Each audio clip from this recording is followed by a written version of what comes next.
Flockers, we're back with another episode of Flockast. I'm your host, Jake Kuhn, and I'm joined as always with Mr. Colin Long. What's up, Colin?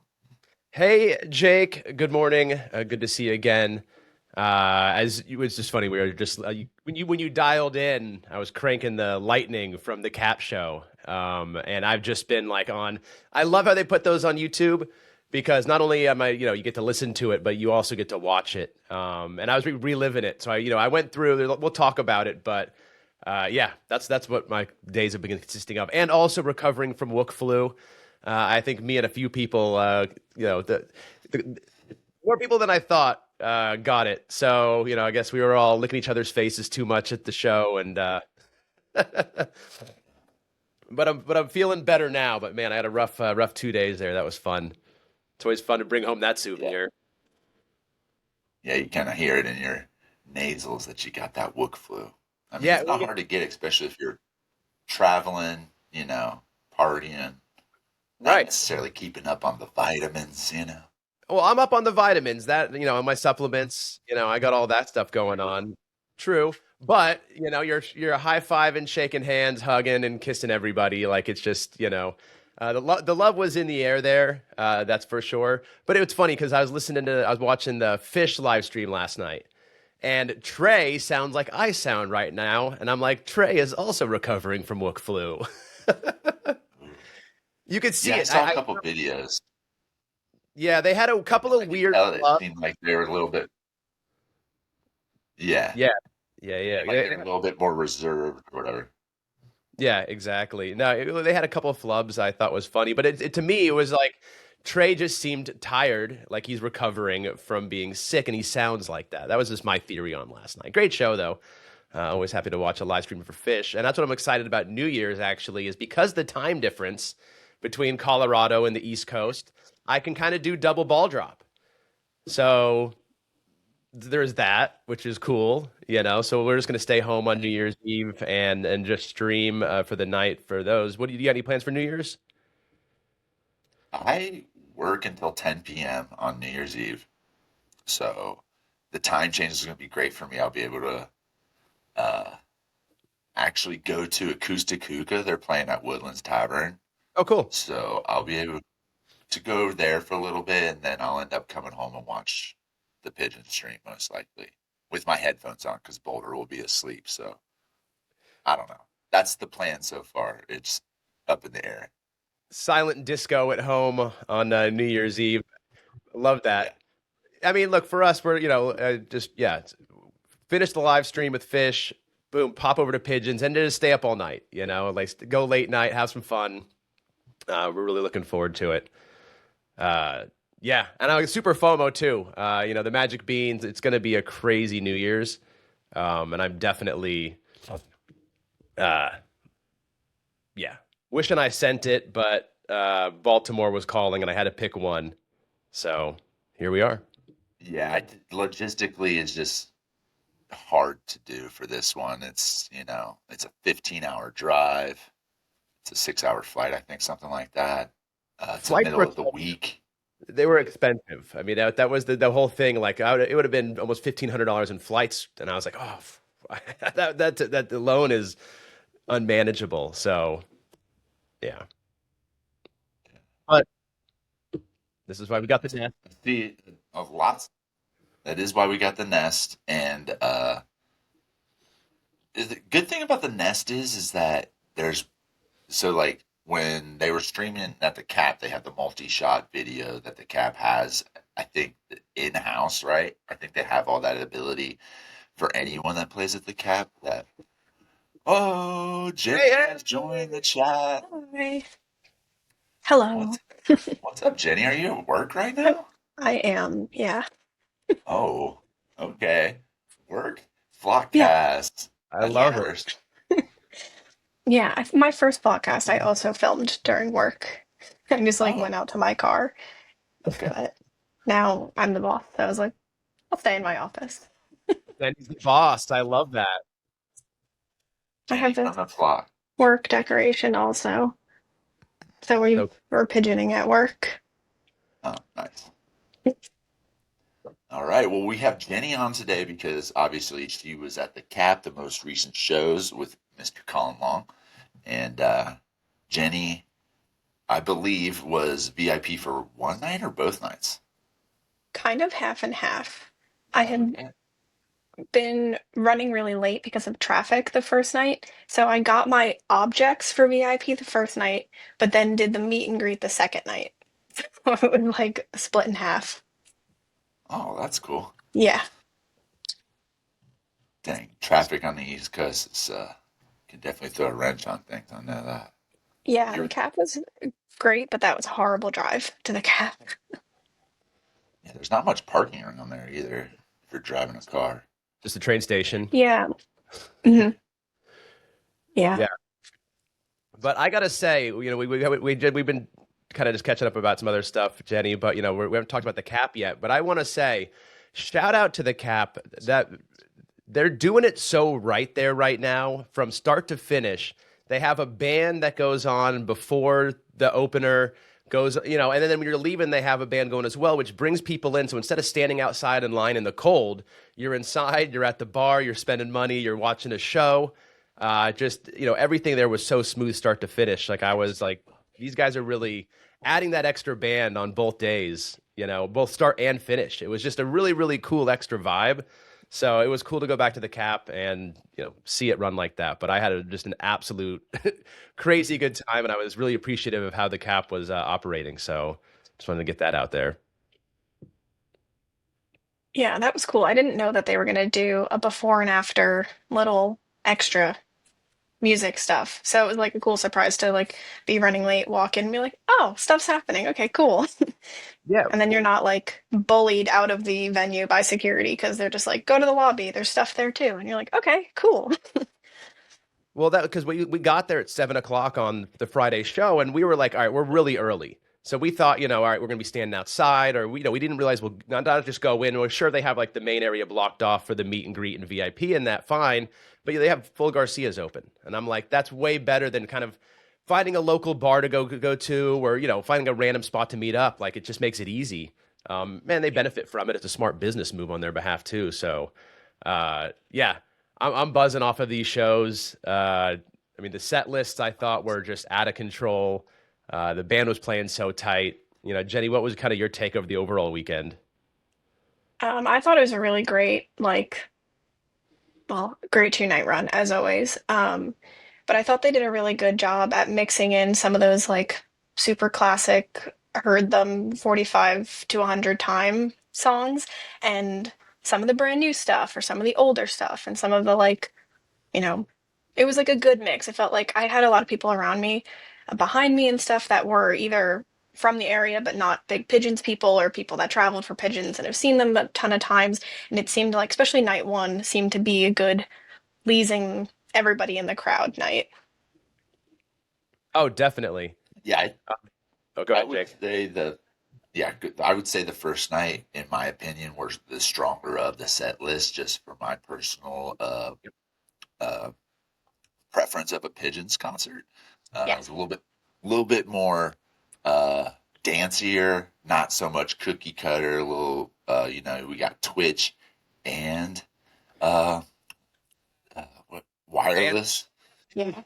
set. I mean, stop right there. That hell yeah sandwich was super hot. I mean, it was just all meat. That's all it was, I think they threw a pickle on there for garnish, but and also doing the you sexy thing to my girl, hey, these guys are really wingmen, if you know what I mean. Like everybody's feeling the love in the building. I saw all the couples getting together, and people who weren't a couple were looking around for someone to couple up with. It was bringing the flockers together, let me tell you. And I love when they do that. It would kind of remind me when they played Every Little Thing She Does Is Magic at Dome Fest.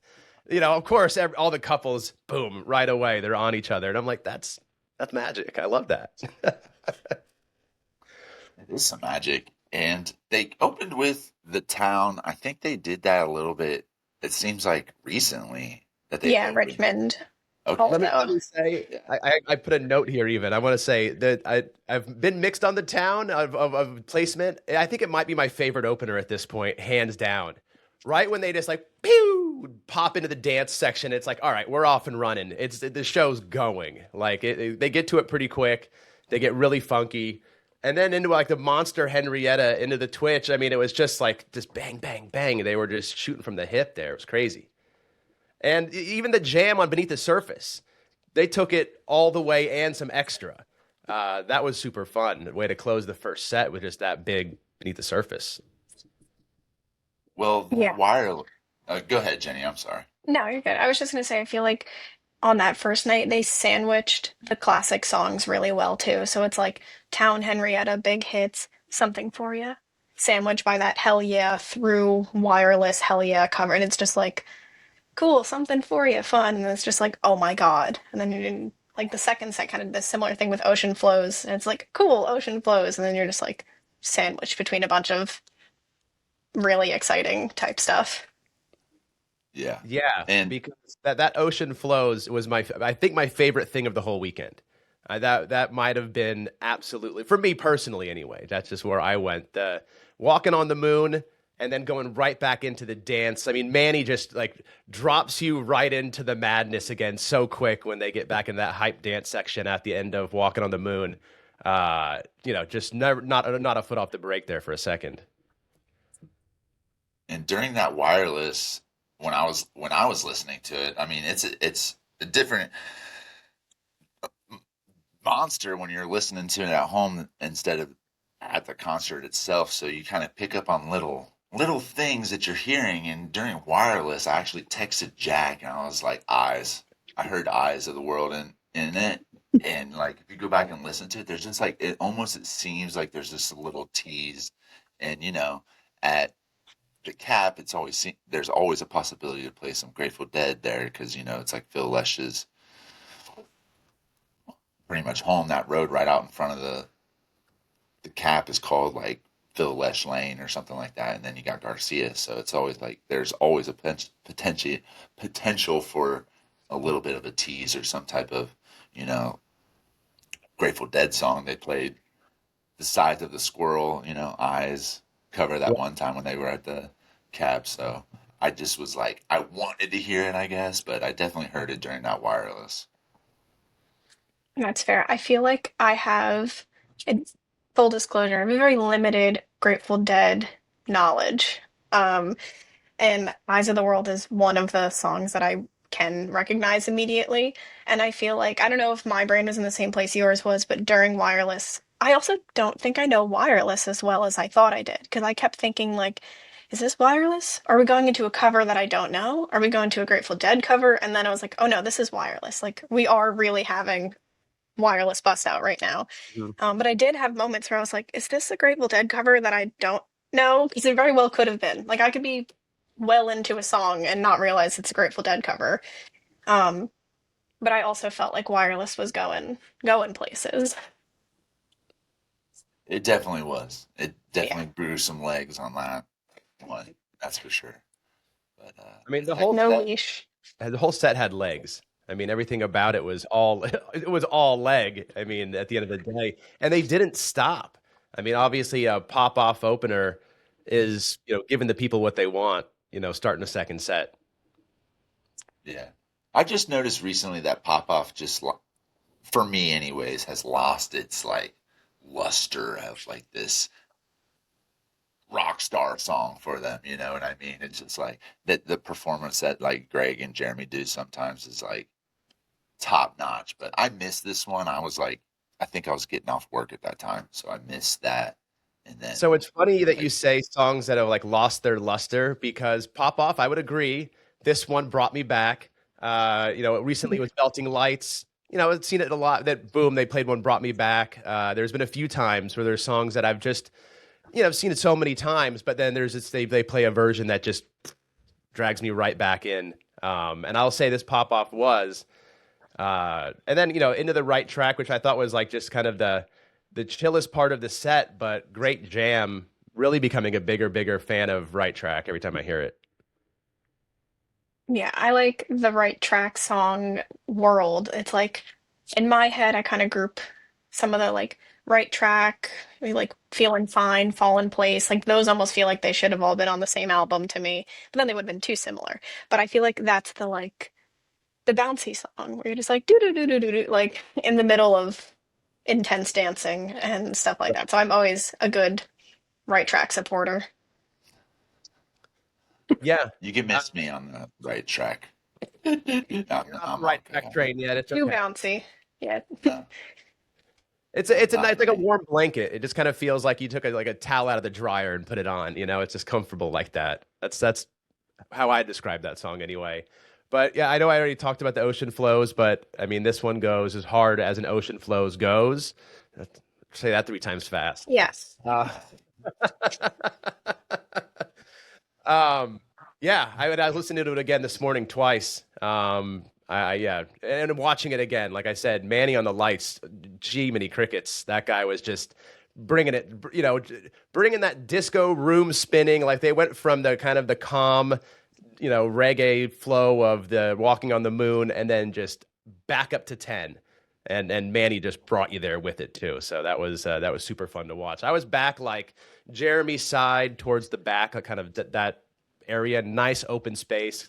And thank God I was a freaking maniac during these shows. I was dancing so hard. I needed the space. I'm glad it wasn't like cramped. I might have like lost my mind if I could have fully just extend and start going nuts because they got everyone jumping. I mean, when they brought out Brian for the Lightning, that was like a super good sit in as well. Yeah, I was glad to see. I like Lightning a lot. And then I feel like last summer, not this past summer, the summer before, I caught a lot of Lightning. And I was like, okay, all right, cool. Like that is their classic guitar sit-in song. And then I had it, the Stone Pony earlier this summer, and then they kind of like let it fizzle out for a while.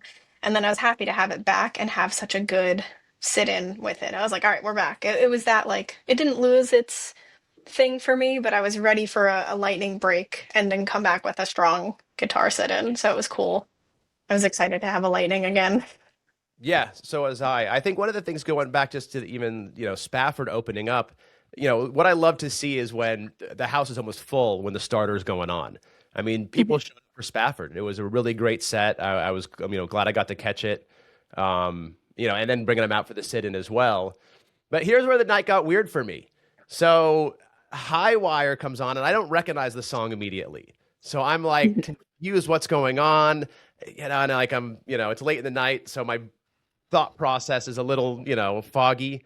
And the whole song made me feel like I was sliding down to the right. It was, I don't know. It was just weird. I was having the weirdest time during that song, and I just didn't understand. I've listened to it like 8 more times since, so it's grown on me a lot. But yeah, it really caught me off guard, and it was just weird. I don't know. And then Kevin, Dario turns around to me, and he's like, "What is this?" And he's like, "This is weird." I'm like, "It's weird." And we're like, "It's so weird." I don't know. Yeah, I also didn't recognize it. I've seen them play it a bunch. Like I know it's brand new and they're working through it, so they played it a bunch. And I haven't listened to it almost on like my own little protest where it was like, you've played this so much that I want to hear it live for the first time. And then I got to it and I was like, I don't know what this is. It's like, well, who did that to you? Um, so then we got to the chorus and I like heard the words High Wire and I was like, oh, okay, this must be that song. And then I was like, oh, we're going into Julia. And then we weren't. And it was just more High Wire. And I was like, oh, okay, cool. And I feel like I liked it more than I've liked some of the other brand new songs on my first live of them. And then we actually went into Julia, and I was like, okay, well, that makes sense. Like, that's a transition that I can see them doing often between High Wire to Julia. Yeah, it's Yeah. not the first time they did it. I think the last time they Yeah. played Highwire went into Julia. Yeah, But it I just makes sense. They're drums. I personally have been listening to this song over and over. It's been stuck in my head. Just Greg singing the chorus part has just been in my head. How he goes, "How do you?" It's just been over and over in my head. Also, Love Trap has been playing over and over. I think I made a post yesterday in the Yep. flock about going and listening to Love Trap, High Wire, and I actually forget the third one. But yeah, Was it Go With It, maybe? yeah, go with it. Those Yeah. three, love the lyrics, love everything about it. I don't know what it is, but High Wire has been really one of my favorites recently, and I like it. Just hits this nostalgic spot of like early when I started listening to Pigeons, and I don't know if I say this all the time. I don't know if anyone else listens to this band or anything like that, but they're called Vibe and Direct. They're from Cleveland, Ohio. Greg wears a Vibe and Direct shirt all the time, or at least he used to. It just says Vibe on the shirt. But if you listen to this band, you will hear influences for Pigeons. I swear to God. And this is one of those songs that just takes me to listening to Vibe and Direct, but with like Pigeons playing their music. I'm not saying that they're stealing or anything like that, but just go listen to some Vibe and Direct. They have an album called uh, Paranthum or something like that. It's like a flower or a bush or something like that. But it's just, I really enjoy it. I know that Greg really liked them. Uh, some of the guys have played in Broccoli Samurai too, which is out of Cleveland. And if you know anything from Pigeons history, Broccoli Samurai is one of the early bands has opened for Pigeons. It has gone to early Dome Fest and stuff like that. So if I'm not mistaken, these Cleveland bands have a lot of influence in the Pigeon sound. So if you're interested in checking that out, go look at that Broccoli Samurai and Vibe and Direct. But yeah, let's get back to this set. Miyagi Encore, definitely was not expecting that at all. So I don't think anybody was, but this was funny because the next day I went to that ping pong tournament. And yeah, 3-0. Just want to let everybody know, undefeated. But anyway, I was talking to Gator, and when, he was commenting. He's like, a lot of people don't like a Miyagi Encore. That's too heavy. Like people, he's saying people complain about it. And I was like, look at him sideways. I'm like, he's like, what? Who? I'm like, look, you have done a New Day encores and you have Miyagi's, and he's like, yeah, that's about as polar opposite as you get for encores. And I'm like, yeah, well, there's, you can go one way or the other. But I'm like, I don't know. I don't care what anybody else says. I say go heavy all day. Rage baiting you. That's a rage bait. He wants to see what you're going to say. Yeah, no one's saying that. No one's saying that. Gator, what are you talking about? He probably had a little smirk on his face when he was saying it to you, too. He's over here trolling me. Damn it, Gator. Yeah. But yeah, Miyagi Encore went hard as it could. It was super fun way to end. I was telling him, look, give me a skipjack, give me a Miyagi, let's take it to 11 on the way out the door. I mean, sure, I could skip out to a Dawn of New Day, but or we could do the other thing. Right. When I hear Dawn of New Day, I'm just like, all right, show's over. Let's go. Although I will say there's a few that have gone hard as and everyone's going crazy just to let it out. So, even though it's soft, it still goes hard. But yeah, ultimately that was a solid closer, I say. That's all I got to say about that. Yeah, I'll never complain about a Miyagi. Always great. Even if I'm not near Lee on the rail, I'm near his energy. And it's always the good time to just looking down the rail and seeing how excited he is. I could hate that song. I could never. But if I hated that song and still saw Lee that excited, it makes it better. So I love Miyagi on many, many levels. Good old Miyagi down the rail. Yeah, because you're posted up in front of Ben. Yeah. Well, night 2, Lee and I compromised and we met in the middle. Oh, to ride the rail together. We do that sometimes. Oh, I love it. That's so we just meet at in between Greg and Ben. Yeah, which usually ends up just kind of being Greggish anyway. The stages aren't that big. No, that's so funny.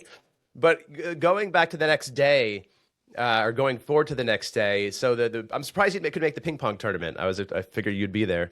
I went back and forth to my parents' house, so I was an hour and a half away, and then just stayed for free instead of paying somewhere. So, but it was super cool. So it was actually when we got there, it was at a dispensary, and we're like, all right, and you walk in, and it's like a normal dispensary setup, but there's no ping pong table, and we're kind of like, we're here for the ping pong. They're like, oh, you're early, we haven't set up yet, and I was like, all right, well, we're right on time, but I'm punctual like that. But anyway, they take you in this hallway snakes in the back, and there's this super cool room. I don't know if you saw the photos, but a proper ping pong table set up, music playing. They had it catered. They were giving everybody food. It was a free event, and they were giving away even like medicated seltzers and stuff. Like super well done. It's funny how the band, since it was at a dispensary, I would say it was loosely organized, but it was fine. They were being super hospitable, but it wasn't like a serious tournament. I didn't know what to expect. Was there going to be like the Asian, ping pong team was going to be there to compete, or was it going to be just a bunch of wooks having fun? And it kind of was that, but it's fun. It was funny watching Ben just kind of become like the referee, because no one was really organizing it in the way. They were just kind of, oh yeah, the next up is this two, these two. So Ben just kind of takes charge of keeping it moving, so it was just kind of funny how everyone started kind of coming together, but they were really accessible. They were hanging out with everybody. It was a super cool event. I'm grateful that they guys, it's a lot of their day they had to spend doing that, and still play that night. So super appreciative. There was controversy at the end because, everyone competed, and then there was supposed to be the championship, and then there was this trophy. And of course, I'm eyeballing it. Lee's eyeballing it. We're both talking shit. Who's going to get it? Who's going to take it home? And then they're like, "All right, to play the championship game, to win the championship is this guy." Picked by the Capitol Theater, and we were like, "What? This guy hasn't played a single ping pong match yet." Like, okay. And then he played Ben, and he won, and he got the trophy. And I mean, it was whatever. But there were some people, and I won't call out any specific names, that were like, "What the? This is." Oh, and it was just all right. Yeah, it was just kind of weird, but we're like, whatever. Everyone had a blast. It wasn't that serious, so I don't think anybody necessarily got robbed in the situation. But yeah, anyway, congrats to the winner, and we went on. But again, it was about as cool as an event as they could have had. They said about 100 people signed up. Thank God that many didn't sign up. The room wasn't that big. It would have been a nightmare, but probably about 30, 40 people showed up. So, I thought the match of the day, it was a heartbreaker to see Jack lose his match, but this guy he was against was good, and they were cranking it at each other. It was intense. It was probably one of the best matches of the day. Sad to see him go down, but anyway, just again, I won all three of my matches. Just wanted to make that clear. If anybody didn't hear it the first time I said it, I went 3-0 in my matches. Hey, did you win all three matches? I did. I didn't know if I told you that. I won all three. Yeah. Was the whole band there, or was it just Gator and Ben? Just Gator and Ben. Brett was there, but that was that was it. But that was great. They were talking to everybody. They were hanging out the whole time, goofing around. So, yeah, super easy. But then moving along to later that night, it show continued on. It was what was the name of the band that opened? Not Great Blue. No. There was one I wanted to call them out. Like High Tape, I think, was the first night. I forget who was the second night. Shoot, they were good. But I will say I've never seen Great Blue before, and wanted to get down there to see them. I dug them way more than I was expecting. Told you. It's kind of like they came out in suits. They look like they all just got, they arrived from court. They look like they were wearing their dad's suits. They look like kids that took out their parents' suits. Right. I mean, I'm sure that was the intended look. Like ill-fitting in a cool way. But they rocked. I mean, they had a couple songs that got pretty heavy. I mean, it was a lot of peaking, but my God, those guys came out and raged. I had a really good time. Yeah, dude, I was listening to the live stream too, and yeah, every time I've seen him, listen to him, it's always been a good show. They're really good, talented. Obviously, they have Peter in the band, so. Yeah, that was my first time seeing them. Did we lose Colin? Yeah, that's all right. He'll probably pop back in. It was my first time not only seeing them, but also it was my first time seeing them, but also hearing them. Oh, okay. Yeah. Oh. Like hearing of is what I mean. So mid of their set, I was running to the bathroom real quick, and as I'm coming back, I saw Jack. I'm pretty sure it was Jack, and he goes, "I hear Greg's sitting in," and I'm like, "Greg sit in?" I'm like, "All right, like, Greg's okay. I'm so curious. And then all of a sudden, they're wrapping up their set, and I hear him going into Chili Peppers, and my eyes open wide. And I'm like, holy shit! And Greg just comes running out, like with all that Chili Pepper energy. On Val's episode, I said it. I said, "There's not one time you're going to see Greg having more fun on a stage than when he's doing Chili Peppers. That guy eats that shit up, like to the tens, and he just crushed that. That was some of the most fun. I'm calling Greg MVP of the weekend. I mean, between like that, the Jamtronica song, and everything else he was doing, I'm saying that guy, he wins MVP of the Cap, in my opinion. He gets my vote. Yeah, you did say that night too. So it's next Double listed. Yeah, I'll have to tell Lee to get on that. They're both under the 19th. We should all text him at the same time. He'd love that. Oh, that's so funny. Did he do the set list for them? Yeah. Oh yeah, Oh,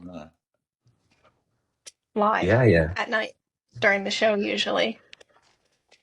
I was talking to Buckley about it because I love how he does it in the flock like he does. But I'm just like, dude, how do you have the attention to do it during the show? I feel like it just takes a level of focus and remembering what I'm doing and operating my hands like I would just not have. So, shout out to Buckley. But that I always laugh at that because that takes a certain level of coordination and dedication for sure. I know when at my first show, Lee was still doing handwritten, like in a journal or on a piece of paper, and then would upload it to Fantasy Tour after.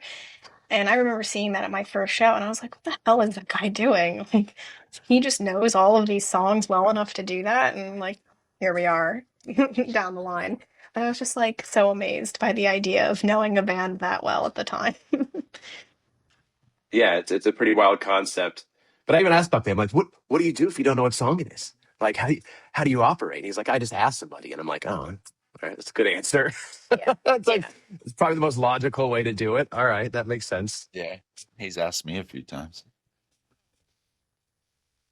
Yeah, I feel like I would get tripped up with the covers. I know Pigeons repertoire enough to almost always know the song immediately, but these covers I would be out of luck with if I was trying to keep track immediately. Yeah, you got to be old to know these covers, at least the same age as the band, because they play stuff that's, like relative to our age group. Like, Yeah, that like boys. 90s music is a big miss for me. I'm Speaking of 90s music, though, that Shine, because when they played it at Dome Fest, I was up at my vending. So I heard it in the distance, but I didn't get to didn't take it in the face. Right. And after the Kiwi into that Shine, all of a sudden I hear the riff start coming, and I'm like, wait. And I forgot they ever played this song before because I'd never really seen them play it. I know they'd done it a couple of times in the past, as I was told, but man, that took me back to being like, I don't know, 15 years old or something. Like it was crazy, the whole thing. It's the coolest. I thought it was random, until I was told they'd done it a couple times, but not skipping ahead over the first set, but yeah, that was some of the most fun you get on a cover. I thought, just obviously being an old guy, not like you, Jenny, a young person, but you're the boss, so it's cool. stop. Yeah, but what was probably your favorite part of the second show, Jenny? Um, but I really love A Sunny Day. It was my first song that I was chasing when I got into the band, so I'm always excited. It like played just enough, I think, where it's like still excitable when you get it, but it's not like, oh, I'm waiting 2 years to see this song. So The Sunny Day was really good, and I feel like every sunny day I'm playing a guessing game. Like, are they going to go into this? Or going to go into that? And I was so sure. Like, I was like, oh, we're getting a national anthem, and then it's like, oh, no, okay. And then I'm like, oh, are we going into something else? No, okay, great, just a ripping sunny day. So it was really that, and I like Show Me a lot. And I feel like at All Good with Peter on keys sitting in, I wanted to hear him a lot more. Like I was like, oh, that's gonna be really cool. And then I don't know if it was just where I was, I didn't hear him Oh, that I couldn't much. hear him either. I think Yeah, the mix on Peter was off, and yeah, I wouldn't have known he was there if you didn't tell me. right. So then I felt like this Show Me, I heard him a lot more. So I was like, okay, cool. Like that's what I wanted. Um, from the summertime. So those two, and then the Labyrinth is I'll never complain. That's always really cool. So Labyrinth is a song that I've seen a couple times and I liked, but for some reason I don't know if it was just the cap or where I was, but this one was like this went the hardest of one I've seen. It pulled me Oh, like okay. all the way in, like Gator just maybe I just finally got it, but like even when Greg's going into his moaning phase, like See, whoa, I'm like, yeah. Ah. Like when that was happening, I'm texting Wave Man. I'm like, we're talking to each other. I was like, I think we made it through without moaning Greg and stuff. No. And right as I send that text, he goes, "Ooh," right into it. And then like, I said to him, I was like, Greg moaning is either him or me. Greg moaning is my sleep paralysis. yeah. Laying in your bed, not being able to move, and Greg at the end of your bed just going, "Ooh."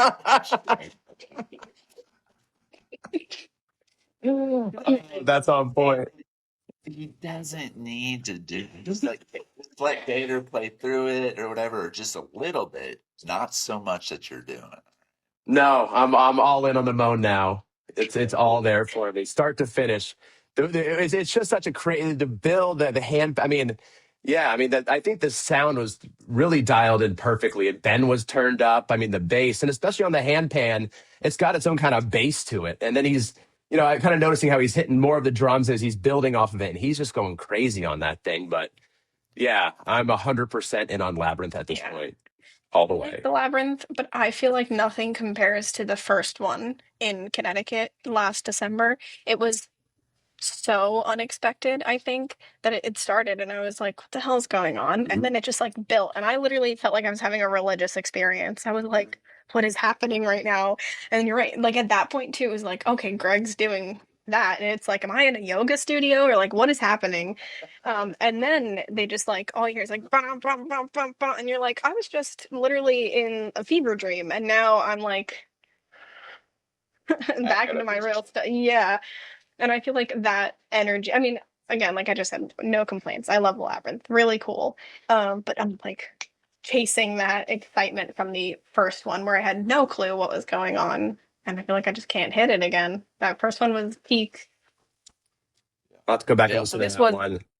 yeah. Fox and the Toad to pay homage to their poster of the weekend. I know a few people were asking them if they'd play Fox and the Toad, and I was just joking, saying like, "Well, now they're not," since you posted about it. But It would have been a yeah, funny troll move to not play it.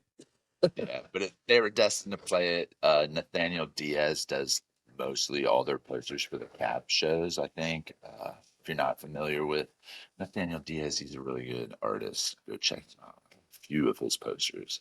Kind of, I mean, the revealing of the poster made me the most FOMO'd for this show because, like, I love his posters. They're one of my favorites. Like, I usually get every single one that he has.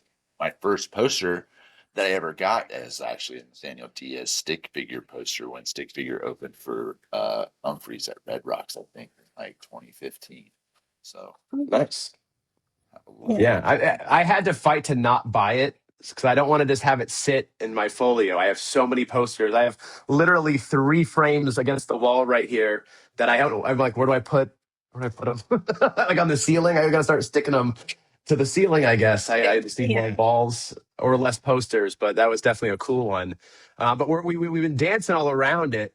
But Polaroid, I was really digging as the new song, and I thought could replace Dawn a New Day as that kind of light encore ending. I could see that in that position. I liked it a lot. Nice, happy, bubbly. Kind of what you were saying, Jenny, on that bubblier end of the scale. Mhm. I'm gonna have to re-listen I, to it.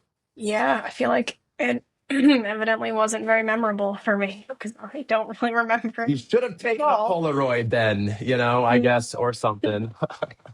yeah.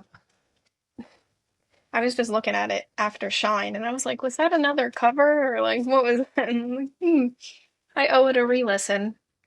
I was still shook from the shine when they went into it, so I had to like orient myself to like figure out how to change direction. But yeah, give it a spin again. But I thought it was a solid new song. Um, Labyrinth Horizon, great ending. And then this is where the Damtronica song was funny because this is how clever Greg is, though. Because people are saying he was going to play, I know the Adam Sandler version, but he wrote it, there's own version of it. That was super fun. Uh, Obviously, Festival of Melting Lights, good closer. And then I wasn't expecting The Water as like the total closer. And again, you said a song that has lost its luster and then drags you right back in. That was That Water for me. Yeah, I'd agree with you about the luster thing, and was totally caught off guard again by this encore. Wasn't expecting Water. Thought it was going to be something short since he did the Jamtronica thing. Let's not get past the fact that Greg did come out on stage with an acoustic guitar. So I've never Yep. seen that happen. I've missed two times now that Greg's come out and played a different instrument. I'm still a little butthurt about it. So we got the acoustic guitar and then also the harmonica at Dome Fest. I hope that I'm Is there anything this man can't do? well, I want to see it. I want to see it. I want to Yeah. watch Greg do these things, Mhm. Like, what the hell? Do it more often. Let's get Greg. I mean, get back on the slide whistle a little bit more. Bust that thing out. Bring out the slide whistle. Hell yeah. You got During Gator on the handpan. What can Jeremy do? What? Let's get Jeremy doing something a little different. Maybe And I'm like a flute. I think Jeremy can just, that's flute. flute solo. during Dome Fest when Greg busted out the harmonica, I was next to his parents, and his mom turned to me. She goes, "I didn't know he played the harmonica." That's funny. Yeah, it was funny. But I also was not expecting water. It was like wished for something bigger, expected something smaller, and got water. And I was like, okay, I'll take it. It was Didn't like do I what you thought we were want, gonna gave what you get. needed. Yeah, yeah, yeah. I thought we were gonna do like a Dawn New Day equivalent. And I was just like, all right, here we go. And then it wasn't, and I was like, oh, okay, good drums. And I was with like Gator's mom and girlfriend were right in front of me, right around me during that whole second set. So like they got to water and they were just like all in. And I was like, all right, that's cool. Like I always like seeing the family supporting them. It's fun for them. Right? It's got to be funny when you see you be a family member of the band, especially being like a sibling, because it's like, yeah, they're not that cool. It's like it's my brother. It's whatever. But as a parent, you'd be super proud. I love watching Greg's dad have fun at shows. I'm like that guy. That's kind of like a best case scenario. Like your kid grows up to be a rock star, and you get to go have fun at his concerts and just like be a dad. Like, all right, dude. Yeah. Get Boulder a Yeah. guitar. Come on, get going, Jake. I am. No, dude. Yeah, we got a little guitar. I'll have to send you a video. We got drum. Do it. I want to see it for sure. That's my retirement plan. I'm saving for a Sprinter van, and when I retire, Tiffany and I are just going to follow Boulder around seeing whatever he does. So Yeah. Well, hire me to be his tour bus driver. I'm in. that thing, baby. I'm Oh, okay. Yeah, There you dude, I go. love seeing that stuff. That's amazing to have like your parents just at every show that you're doing, Like that's crazy. Yeah. They retired just to go on tour with Greg. That's that's amazing, dude. Like the support from your family at every show you're seeing your mom and dad rocking out to your music choice, and like Greg's up there saying "motherfucking water" in front of the parents. You're like, that shit drives me. It's like I Yeah. can't even conceive. I mean, my parents doing anything like that ever. I played college football, and it was like my dad wasn't alive, but my mom. It was like hard for her even to get to a game. I'm like, God, these parents are traveling across the whole entire country just to see their son have a good time, and everyone in the crowd too. Like if they're in the crowd, becoming Yeah. friends with the fans that love their child as much as they do. So it's just like this whole uplifting cycle of the Pigeons playing ping pong. Yeah. Yeah, I had a Yeah, for the third night at Dome Fest at the rail, and that was like they were on the rail, and they were like, "Okay, we're gonna go back and sit down." I'm like, "No, stand on the moon mat," and they got to stay on the rail for the whole third night, like the whole last night, and they were like, "This is amazing! Like, we need one of these." I was like, and I got a bigger one for Christmas, so it was like we're piling more onto this rail moon mat to keep everybody comfortable. fun fact I learned about Ben is that underneath his rug on his setup, he has a moon mat. Makes sense. So I'm like, oh, dude's comfy up there. A lot of times he's barefoot. I'm like, oh, that's gonna be super nice. Like, all right. I just overheard him mention that to somebody at the ping pong, but that was you brought up moon mats. Thought it was relevant. Yeah. All of my rail standing, I've only used it at that show because Garrett and Alex let me borrow theirs because my feet were really dead by the last night at Dome Fest. And I was like, wow, this is magic. This is incredible. I need one. Yeah, they're pretty legit. Yeah. Okay, well, got anything else we want to mention about the cab before we start going over Pigeons tour and New Year's Eve show? That Highs 5 was that was a good one. Yes, it was good. Yeah, I texted Learning to Roman, fly cover. like, Yeah. this is great. They finished it dirty too. It sounded nice. Yeah. And that's like Ashley and Tony's 100th show. That's right. Shout out Tony. Yes, and I think he's a big Highs 5 fan. So Yes, he is. That is a fact. Big facts. that was cool. Friends I of got my the show. 100th coming up. I'm like 4 shows away right now. So Okay. after Baltimore, I'll have 3 shows left. So I'm trying to plan it. Like, what show do I want to have my 100th on? I can't wait till Dome Fest. I thought about that doing it at Dome Fest, but I'm like, there's too many shows in between. I don't know if I can abstain like that, but we'll see. But I definitely want to kind of plan something fun. I really want to go somewhere I haven't been before. Bluestone would be fun. Hey, Yeah. the Yeah, yeah. Bluestone will I will be past 150 by then. Nice. I'm coming up My on 43 for the Baltimore shows. Sorry. Nice. I'm I was stoked this year that 74, wow, already. and I think this October will be my 4-year mark, and I want to hit this summer hard. I want to see if I can get 100 before the end of the year. I believe in you. Yeah. That's what I used to do. I mean, it's attainable. You can do it. Yeah, I did 42 in a year last year. That's insane. I quit my That's job. wild. That's so wild. I love it. Yeah. Yeah. Well, adulting Quitting. is a thing. Right. Right. Cannot leave the 9 to 5 just yet. Just How many shows did you catch this year? 17. Nice. I got 11. Nice. I don't even think I got that many. I'd have to count. It was a low. I feel like low year. it didn't feel like that many. I was like counting back. I'm like, I didn't feel like I'd seen him that many times. I'm like doing the math. I'm like, oh yeah, I did. Yeah. Very much so. But like I had a 4-month gap between Dome Fest and Richmond, and it's like I've noticed every year since I started seeing them, I've had a 4-month gap. Nothing larger, but my biggest gap has always been 4 months. But in my head, I'm like, oh my God, I haven't seen them in forever. They're gonna forget who I am. All my friends are gonna forget I exist. And it's like, Hey, you're not the only one with that mindset. I think for a while there, the longest time that I had was like 90 days between shows. yeah, like I can't do this. I'm not built to miss for 4 months. I'm a very privileged pigeon life. I can't have gaps like that. But next summer, I don't know. I think we're just gonna have to start putting some miles on my car again. There we go.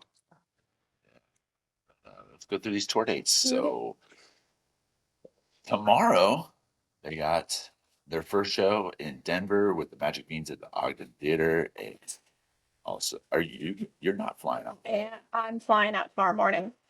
Oh, I hate you. Yeah, Ian and I love I, you. You know what I mean. he miraculously got time off. So we're doing the 2 nights at Denver and then a couple nights down in Breckenridge. Oh, Cool. Very cool. The Breckenridge, yeah. Yeah, Ian used to live there in a ski town, ski bum working. So Frisco is one of my favorite towns in Colorado. It's like just, I think, north of Breckenridge. So Yeah. I think if we were going to take the bus, it was going to drop us off in Frisco. But I said, I'll rent a car before I take a bus for 2 hours. So, yeah, it's right on 70 Frisco is, but I've stayed there for like a whole week one time. mhm. But yeah, get back into these dates. Just went over the New Year's dates that Jenny's going to. We got Baltimore coming up at the end of January, the 23rd and 24th. Got Houseplant and Uncle Kunkel's One Grand Band opening those. And then Pigeon starts hitting the road with Karina Reichman, February 6th and 7th in Pittsburgh at Mr. Small's Theater. These two shows are going to be fantastic. So if you're able to get to those, try to make them. I'm going to try to make them. Not going to be guaranteed on those yet. Most likely the 7th for sure, but maybe not the 6th. And I then love Mr. Smalls. It's like it's just a sick venue. I love just how it's kind of weird and like I don't know how to better describe it. It's got a little spiral staircase takes down kind of that mystery bar. I don't know. I liked exploring that place when I was there for the New Year's run. Definitely a cool yeah, venue. I feel like staff are really nice there too. Mhm. They're real good. old church in a part of Pittsburgh that's like stuck in the 60s and 70s. It's like a blue collar feel. I really like that part of the town. So it's a cool spot. And then they go to the northeast in Burlington at the higher ground, and then shoot over to Portland, Maine. Karina Reichman again at the State Theater. And then February 28th, Albany, New York at Empire Live with Drunken Doja Monkey. And then in March, they head down south to Savannah, Georgia. March 5th, Jacksonville, Florida. 6th, Duffy's Outdoor Stage, Colin's favorite spot. March 7th, St. Petersburg, Florida at Janice. March 8th, the Culture Room in Fort Lauderdale.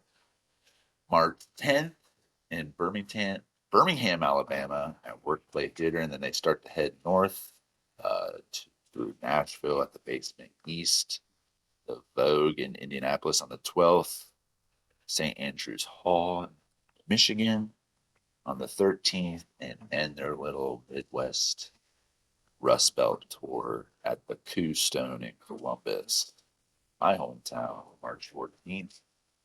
And nothing on the docket for the rest of the year until May, August, where they have El Gonzo and Dome Fest listed. So, Let's go Dome Fest. yeah. I'm already excited. I'm already making plans. We're making arrangements. We're doing it bigger this year. We got some exciting plans. Hopefully they'll let me do everything I want to do. Fingers crossed. I asked super nicely, so what are they going to say? No, I don't know. I wouldn't. I don't know. I'll tell you off. I'll tell you offline. Because I don't want to say it out loud until it's confirmed. But we're trying a little bigger setup this year. Do some cool stuff. So Yeah, gonna take a little planning. Oh yeah, that's all in. I've sent Chris flowers. Everything. Just Chris Collins at Ace. Anyway, yeah. Colin, You got anything else? That Jacksonville show might be a good show to make your 100th because that was the town that got shut down for the fire ordinance last year. That's right. So they're going to go real hard in Jacksonville in a better venue. They're actually going to burn it down this time. Burn it down. Yeah, just despite the fire marshal this time. Right. They're going to play Feed the Fire front to back. Nice. Wow. No, I don't think I would make any of that Florida, Georgia stuff, but I really want to. I feel like those were some killer shows last year on that tour. But yeah, I'm trying to coordinate some work travel. I have a business associate in Birmingham, and I believe wasn't there a tour date there? Did I see that? March 10th. Yeah. Yeah. So I'm just like, oh, maybe I can make a sales call. What coincidence? I'm also in town for Pigeon. That's weird. That happened. But we'll see. I'm eyeballing a lot of stuff right now. Excited for the upcoming year. A lot of good shows. Saw a lot of great music this year. I'm super excited to see what 2026 brings from here. All right, I think that's it, guys. All right. Jennie, thank you for closing out the year with us. We appreciate you coming back on. Yeah, thanks for And having me. thanks for listening, everybody.